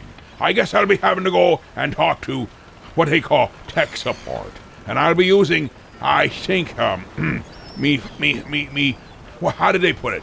You catch more flies with honey than you do with vinegar. And I guess my scimitar will be nicely honeyed up when I go talk to tech support about what is wrong with our request line. But we do still get plenty of requests from the Man of E and the Book of Face. You just don't get quite the interaction. Now, I did have a request here for an Adam Sandler Thanksgiving song, but not the Thanksgiving song that we all are mostly familiar with. This one here is Adam Sandler as Bruce Springsteen. Not Springsteen. It'd be Bruce Springsteen singing about Thanksgiving. Ha ha ha! Didn't know that was there, did ye? Well, I found it, and so here it will be for ye, so ye can experience it yourself. Adam Sandler is Bruce Springsteen singing about Happy Thanksgiving.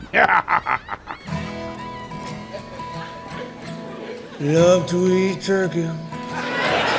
Turkey's so great. I wanna eat turkey while I roller skate. Oh,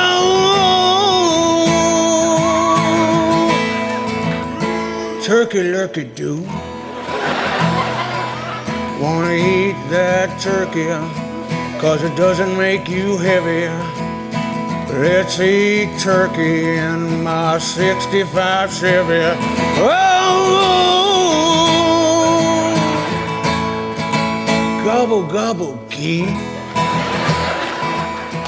Turkey on Thanksgiving is the best time of the year. Tide is a good detergent, so's all temper cheer.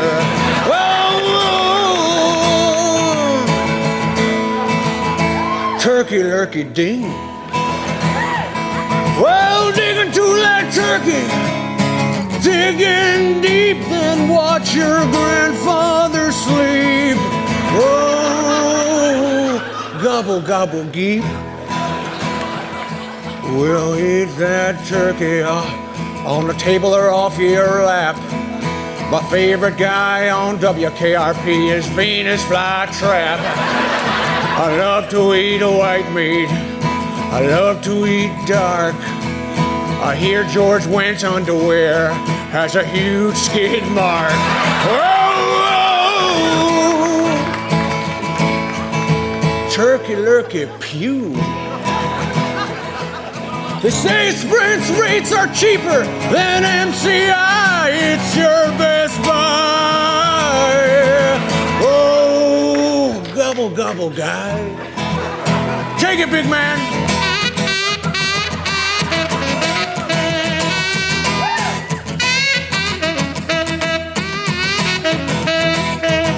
Gonna eat that turkey as much as I can. I heard Sigourney Weaver is really a man. Whoa, whoa. Take it now, Kevin. Turkey lurkey do, turkey lurkey ding. Still can't believe the lady cut off that guy's thing.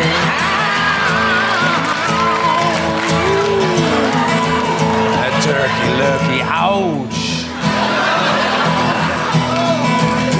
Well, gobble, gobble, gee. Gobble, gobble, gay. Have a good turkey day. Oh, happy Thanksgiving, America.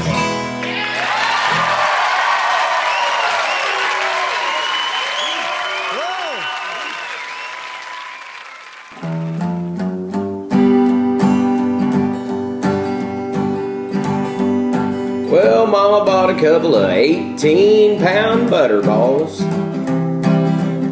One's in the oven and the other one's frying in the yard. She's making sweet potato casserole with little marshmallows on the top. She's drinking sweet tea from a great big mason jar. Well, Daddy, he's sitting on the couch with his pants unbuttoned. He's cussing the Cowboys with a cold beer in his hand.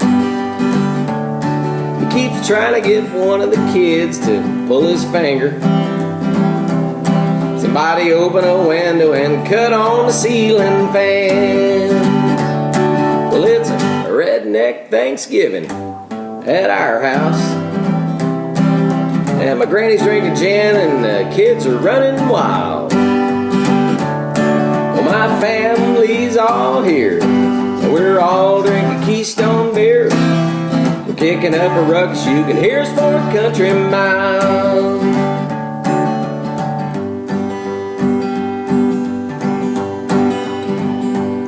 My little sister got another tattoo and a brand new boyfriend.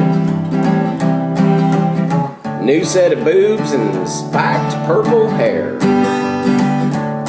And she pays for all her groceries now with $1 bills. She got a brand new job wearing nothing but her underwear. Well, my brother, he's hit the big time. He's working at a Walmart. In a couple more months, he'll get another 10-cent raise. Well, Uncle Doug, he's still in the pen, but he'll be home for Christmas. But he'll be back in by Easter if he don't change his ways. Well, it's a redneck Thanksgiving at our house. Well, Granddad's hammered and the kids are running wild. 'Cause my family's all here, and we're all drinking Shiner Bock beer. Yeah, we're kicking up a ruckus, you can hear us for a country mile.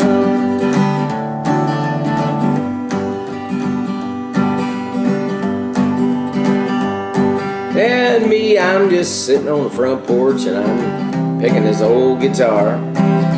I'm dreaming about being a country star someday.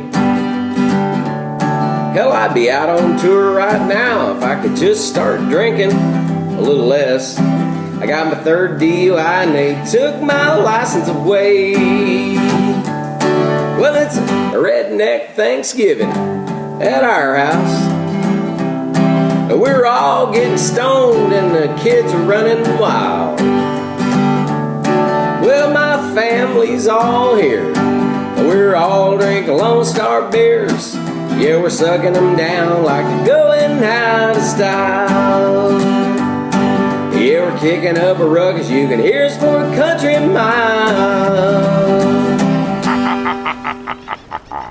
There be. Let's see if I can get this right. Viva Fidescalo with Redneck's Thanksgiving. Hi. A strange name. I don't quite understand it, but that's where to be. Now we've had a request for Monty Python's parrot sketch. The person be asking if you can use a dead parrot instead of a turkey for Thanksgiving. Well, I guess you could. Not quite as meaty, but some of them birds do get pretty big. They also get quite old. I wonder how a parrot would taste for Thanksgiving. I'll have to ask Babushka. Maybe I've already had one.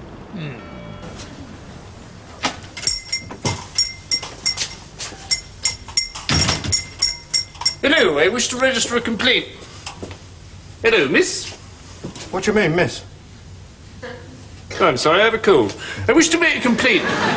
Sorry, we're closing for lunch. Never mind that, my lad. I wish to complain about this parrot what I purchased not half an hour ago from this very boutique. Oh, yes, the Norwegian Blue. What's wrong with it? I'll tell you what's wrong with it.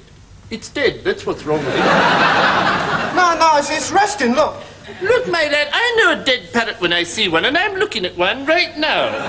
No, it's not dead. It's resting. Resting? Yeah. Remarkable bird, the Norwegian Blue. Beautiful plumage, isn't it? The plumage don't enter into it. It's stone dead. No, it's resting. All right, then. If it's resting, I'll wake it up. Hello, Polly. I got a nice cuttlefish for you when you wake up, Polly Parrot. There, it moved. No, it didn't. That was you pushing the cage. I did not. Yes, you did. Hello, Polly. Polly.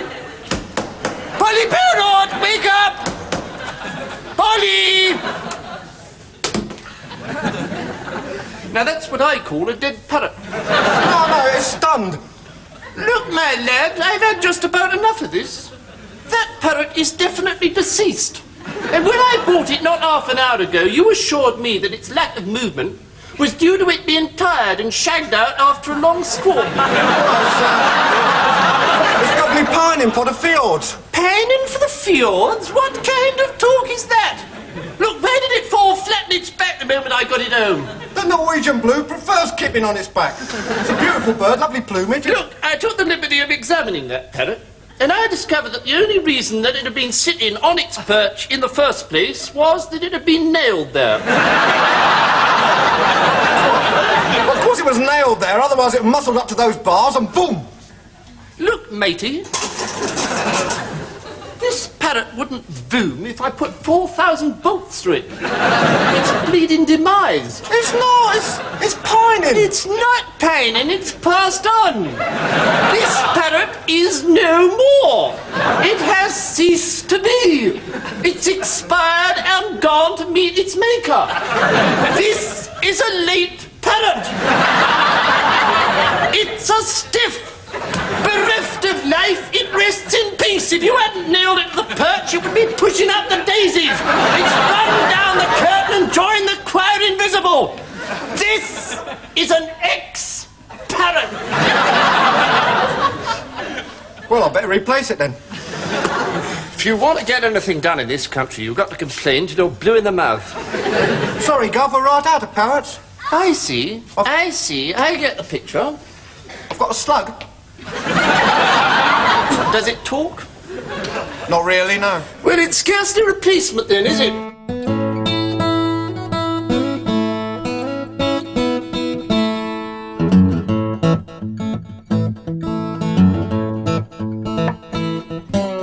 Mashed potatoes and corn on the cob.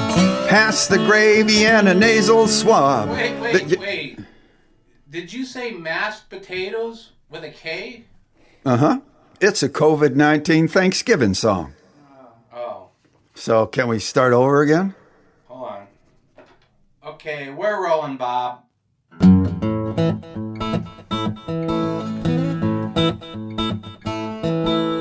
Mashed potatoes and corn on the cob. Pass the gravy and a nasal swab. The jello's jiggling and the butter's soft. You better eat outside if you got a cough. Grandma baked a pumpkin pie. Aunt Mary baked one too. If you can't taste the difference, there's a chance you might have the flu. 2, 3, 4. COVID-19, you ain't welcome here. We got lots of disinfectant and a case of Remdesivir. The yams are candied and the cranberries saucy. Let's give a toast to old Doc Fauci. He tried to warn us not to be lax. Who would have thought that he'd get the axe? 2, 3, 4. COVID-19. You can go back to Wuhan. Here's hoping that a vaccine ain't gonna take us very long. No one wants to sit near Grandpa, 'cause turkey makes him fart. That's another thing we're thankful for. We're all sitting 6 feet apart. When all the food is put away and the dishes washed and clean, we'll spray each other from head to toe with hexachlorophene. 2, 3, 4. COVID-19, I use your name in vain. It's Thanksgiving, everybody. Let's turn on a football game.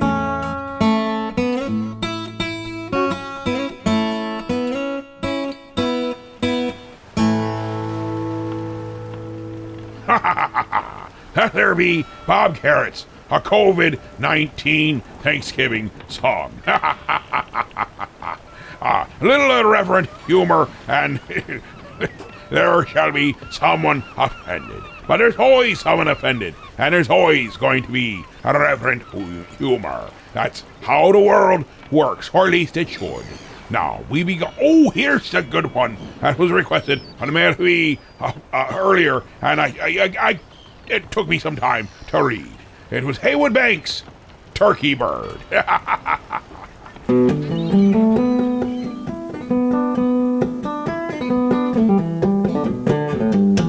I am a turkey bird, I live a turkey life.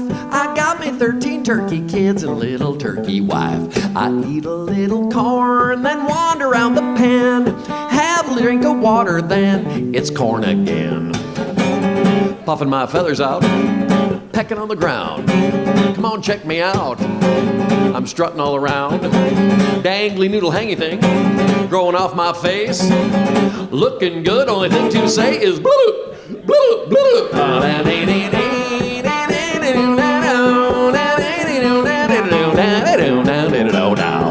My big brother Jake, he always was a smarty. He said when November ends, we're going to a party. Going to a party, I'll be the guest of honor, where they will present to me a red pop-up thermometer. I had a dream, all the good china. I like cranberries, light some candles. Pass me the rutabaga. Any more corn? Feeling kind of sleepy. You know I ate too much, you know I'm stuffed. Blue, blue, blue.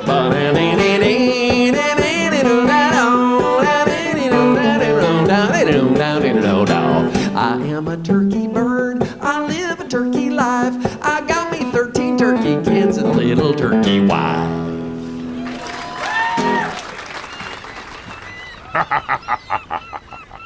We be cutting the commercial right about now. When we return, obviously, we will have the second half of the final 40, and then roll right into the maelstrom that be the witching hour. And I think that's what be happening to the poor feller from last week. He was not daft enough in the head. And there be the great problem that if he be not daft enough in the head, you'll lose your mind, you'll have abnormal strength, you'll become some kind of crazed person, breaking free of chains and swimming halfway across the world, because ye were not ready for the witching hour. So make sure you be ready, or ye suffer the fate of Mr. John Saunders.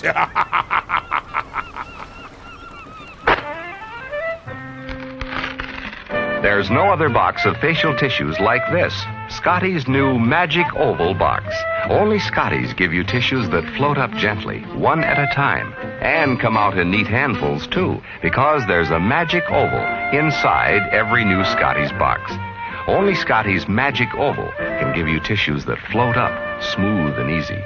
No tugging, no tearing, no extra tissues tagging along. And Scotty's Magic Oval does even more. It lets you reach in for tissues by the handful, all neatly folded, just right for pocket or purse. Scotty's new Magic Oval box is pretty, too. And inside, soft, strong, sneeze-proof Scotty's. Remember, for tissues that float up smoothly and come out in neatly folded handfuls, look for Scotty's pretty new Magic Oval box, the only one of its kind. Look, Sidekick, a shop just for heroes. No, it's a comic book shop and it's for everyone. Not possible. See, it's even right in the name, Heroes. So that means you'll need to stay out here whilst I go shopping. It's Heroes, your mom threw out comic shop, and it's for everyone, including sidekicks. Hey guys, you know, the little guy is right. It's all about the love of comics, and not whether you can fly or not. But, by the way, I do love the cape. Gee, thanks. So Heroes Comic Shop is located at 130 West 14th Street in Elmira Heights, New York. We're open Wednesday through Saturday. You can check us out at momthroughout.com. Oh, look! They have Archie comics! Heroes Comics, for every kind of hero. I be wanting to remind ye that come next week, there shall be something new being thrown into the mix.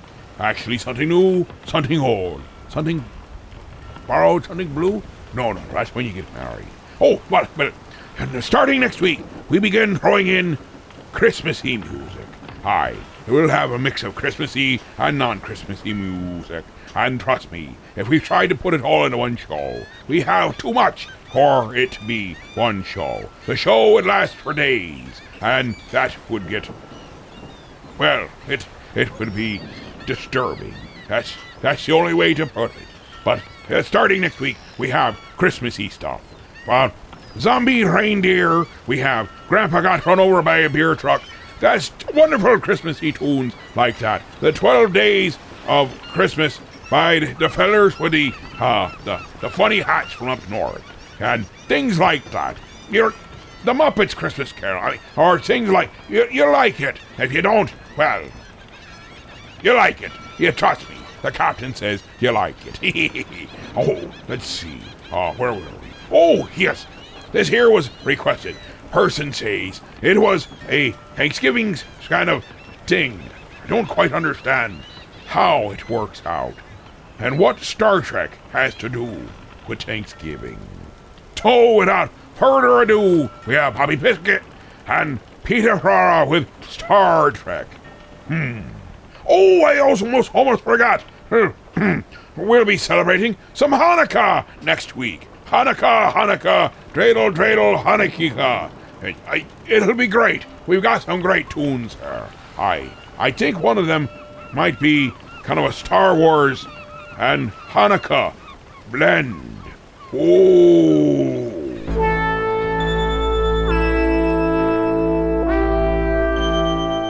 Space, the final frontier. These are the voyages of the Starship Booby Prize. Its 5-year mission: to sell T-shirts, toy phasers, plastic communicators, and anything else we can think of. To seek out new life in old plots and complications. To boldly go where everyone has gone before. Star Trek.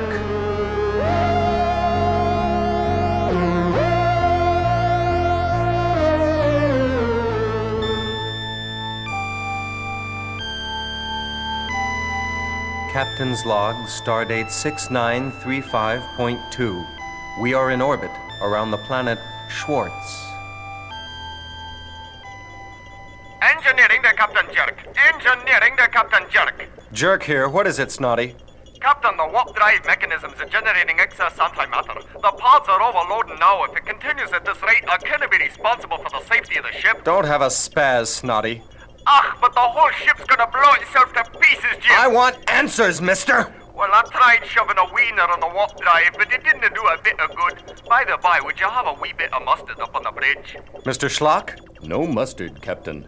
Analysis, Schlock? It would appear that Lieutenant Snot is about to eat a wiener without mustard. As always, your logic is impeccable, Mr. Schlock. However, I was referring to the emergency in the ship's warp drive. I would say that the program is at too early a stage to permit solving any serious difficulties, Jim. Recommendation? Suggest you wait for further plot complication before undertaking corrective measures. Logical, Mr. Schlock. Perfectly logical. Dr. McCoy? I'm a doctor, not a scriptwriter!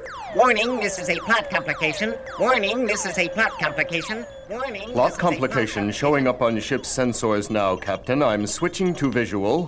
What is it, Mr. Schlock? Computer data is coming in now, Captain. It's just what we need. A colossal negative space wedgie of great power coming right at us at warp speed. Mr. Lulu, commence evasive actions. Yes, Captain Jerk. Evasive actions ineffective, Captain. The wedgie is turning with us and closing rapidly. Estimated time of impact, approximately 16.9 seconds.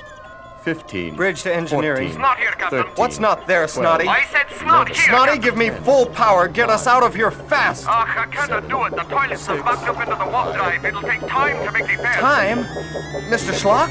1. Wipe out. Readings are off the scale, Captain. I have not encountered this phenomenon before. Damage report. Lieutenant Manura? Well, honey, I'd say we took a shellacking out here. Fascinating. What is it, Mr. Schlock? The force field seems to have passed through us and entered the surface of the planet Schwartz.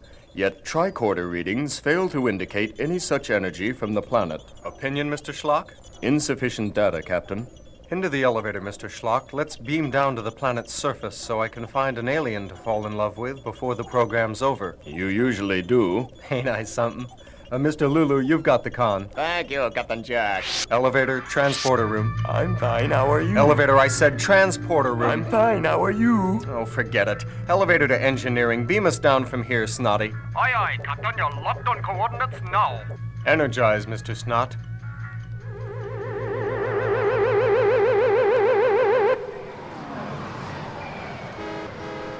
Remarkable.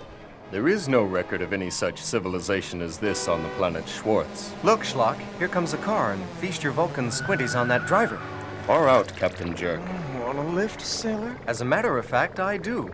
I'll say goodbye here, Mr. Schlock. Now you'll have what you always wanted, command of the booby prize. And you'll have what you always wanted. What's that, Mr. Schlock? A bleach blonde in red convertible on planet Schwartz. Ain't I something? Well, say bye-bye to Starfleet Command for me, and I'll see you on Hollywood Squares. Bye-bye, Jim. I thought he'd never go.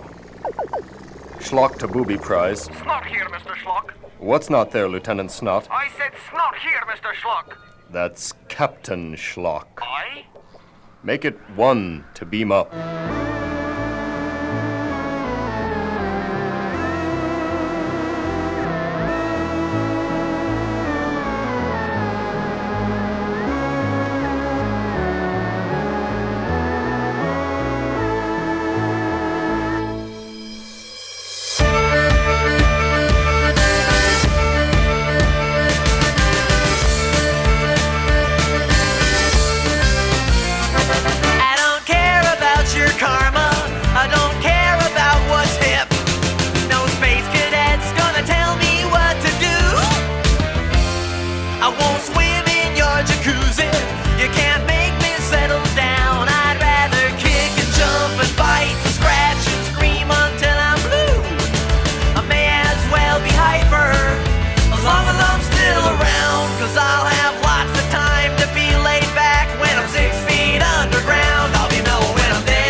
I won't buy me a pair of designer jeans. No redwood hot tub to my name. I got all that I want, and if it's all the same to you, I don't need a course in self-awareness to find out who I am. And I'd rather have a Big Mac or a Jumbo Jack than all the bean sprouts in Japan.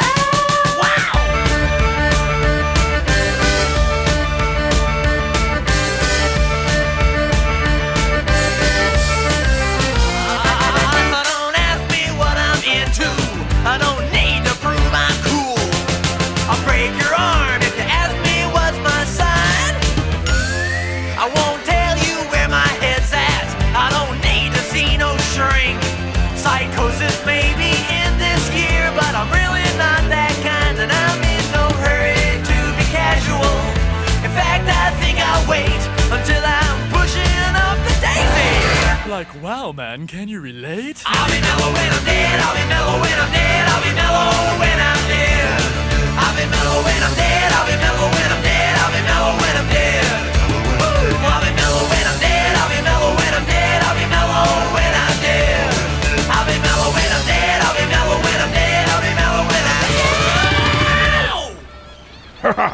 There be. Weird Al Yankovic. I'll be mellow when I'm dead. Aye, and and requested also we have here the Frantics with Taekwon Leap.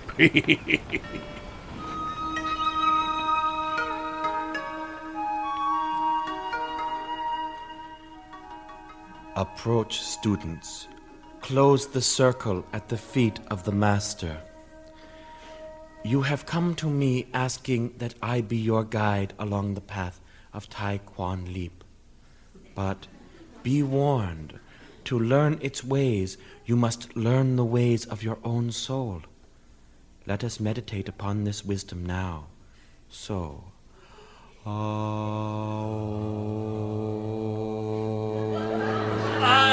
Sir! Sir! Who disturbs our meditation as a pebble disturbs the stillness of the pond? Me! Ed Gruberman? Ed Gruberman. Yeah, no disrespect or nothing, but how long is this gonna take? Taekwon Leap is not a path to a door, but a road leading forever towards the horizon. So what, an hour or so? No, we have not even begun upon the path. Ed Gruberman, you must learn patience. Yeah, patience. How long will that take?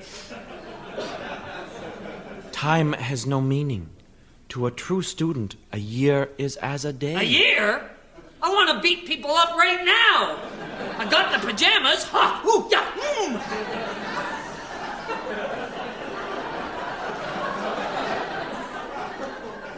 Beat people up. Yeah, just show me all those nifty moves so I can start trashing bozos.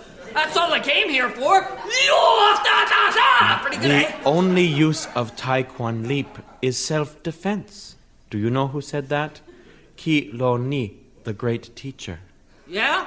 Well, the best defense is a good offense. You know who said that? Mel, the cook on Alice. No, Taekwon Leap is the wine of purity, not the vinegar of hostility.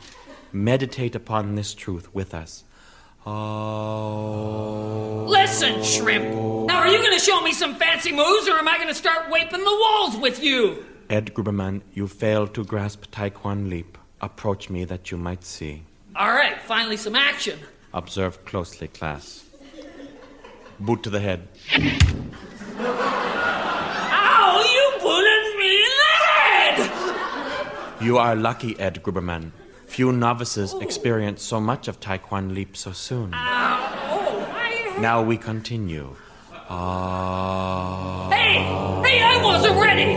Come and get me now, shorty, huh? Come on, are you chicken? Boot to the head. Ow! Okay, now I'm ready. Okay, now. Come on, try it now. Boot to the head. Mind if I just lie down here for a minute?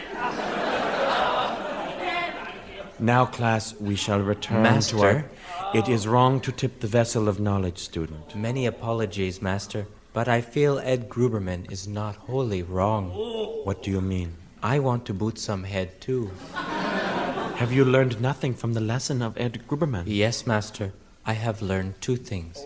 First, that anger is a weapon only to one's opponent. Very good. And secondly, get in the first shot. Boot to the head. You missed.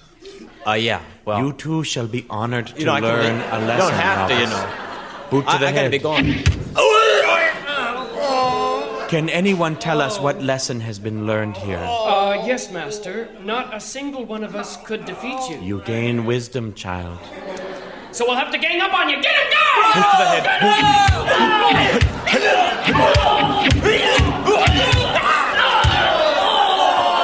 And now, class, let us rejoin the mind to the body and gaze into the heart of the candle in meditation.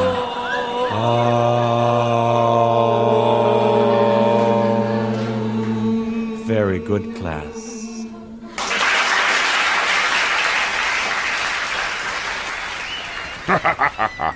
I can smell that things on the kitchen are just about ready for a great and mighty feast. Maybe not quite the same as what will be for Thursday. But I think Babushka's got something special for us. Who knows, it could be pigeon, it could be squid. It might be something taken from the shore.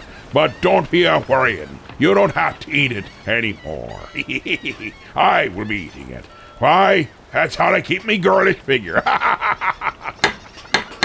Okay, Bobby, I've got everything together for the big meal, but the important preparations I still working on. The Christmas shopping.